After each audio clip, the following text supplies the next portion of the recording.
Now let's take a look at how to do this. Vera and I propose a three-pronged approach to determining state of the art, starting with product performance as shown on the left.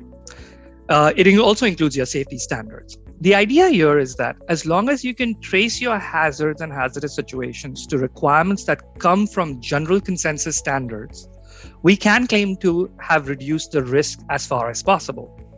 For example, if you consider a potential hazardous situation of device material causing an adverse physiological reaction, but are able to trace that hazardous situation to meeting all the relevant ISO 10993 requirements, you could predict the resulting risk from this hazardous situation to be reduced as far as possible.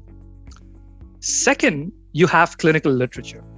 And here the general idea is to benchmark the performance of competitor devices or alternative treatments using clinical literature.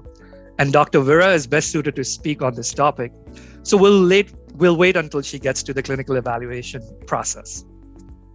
Last but not the least is an approach we are recommending that may come very handy for all those other hazardous situations that do not nicely trace to an ISO type requirement, or hazardous situations that do not have sufficient clinical data or clinical evidence from literature. The idea here is to use publicly available data sources to generate trends. Now, to all those who are suspicious of MAUDE, I am with you. We all have read the disclaimers and warning statements that go along with the database. And these disclaimers are indeed very true. But despite its limitation, MAUDE is a treasure trove of safety data. And with the right statistical tools and complementing the MAUDE data with your own internal performance data, either from testing, production non-conformances, or even similar legacy devices, actionable thresholds could be set that incorporate state-of-the-art performance.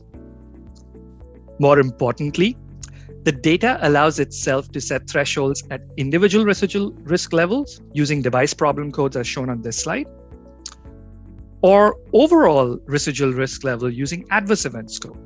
Now, these two slides, to be honest, can be a whole presentation or a case study in itself. And in full disclaimer, we're still ironing out some of the kinks through an extensive pilot process with the right subject matter experts. But I must share that the results so far have been very promising. So in the interest of time, I will conclude by stressing that if you're still skeptical of using such databases and rather wait for IMDRF code-based data to become readily available, that's fair. But the other two approaches, that is using the performance standards and the clinical evidence, are well-established methods of setting your device's risk acceptability criteria.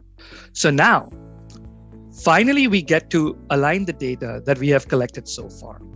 And the proposed method in doing this is by modifying our classical utilization of the FMEA tools and adopting a hybrid approach wherein each FMEA assesses the effect of failure mode in one central document that is known as the hazard analysis document.